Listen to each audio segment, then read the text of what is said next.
Hey, come check this out. What happened to this? What's going on?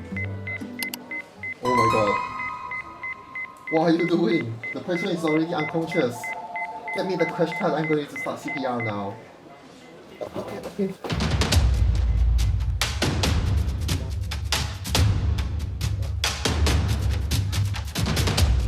Bring me the defibrillator.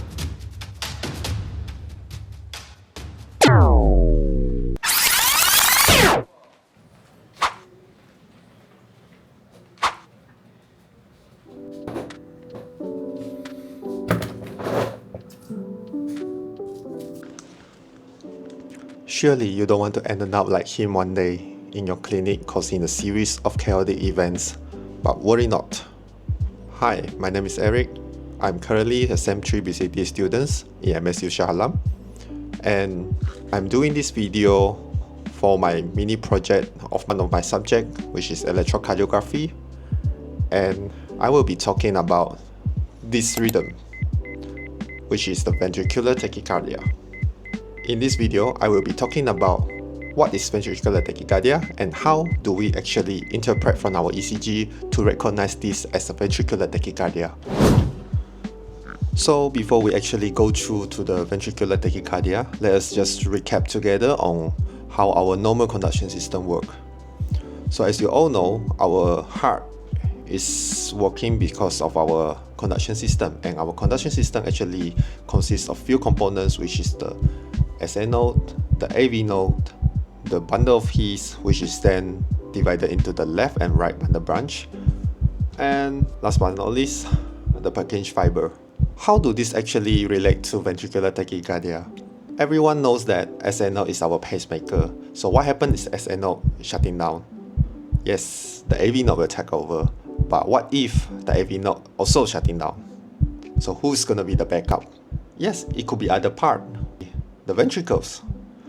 So what is ventricular tachycardia? Ventricular tachycardia is a very fast rhythm that begins when the SA node and AV node stop working and the ventricle just assume itself to take over the role of the pacemaker.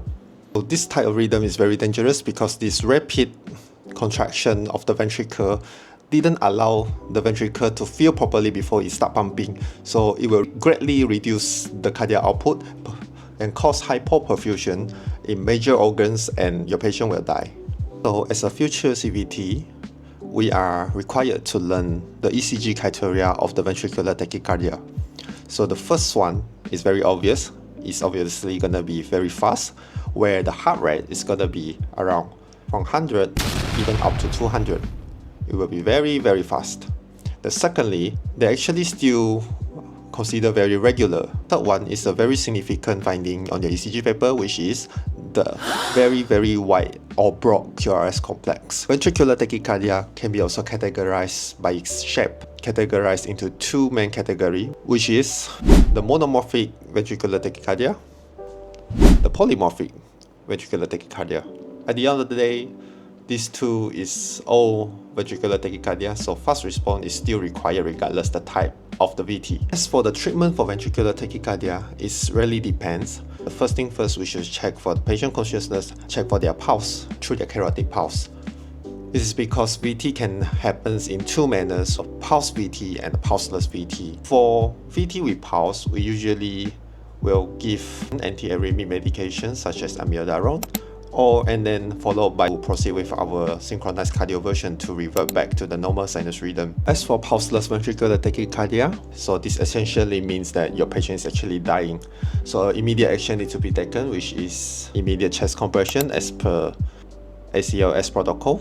And also defibrillation is the only treatment for this, as pulseless VT and VF is shockable rhythm in the ACLS algorithms. And by doing this, hopefully, with all these resuscitation attempts, your patient will survive. And that's all from me, all about ventricular tachycardia. I really hope that you actually learned something from me. And that's all from me. I will see you next time. Bye.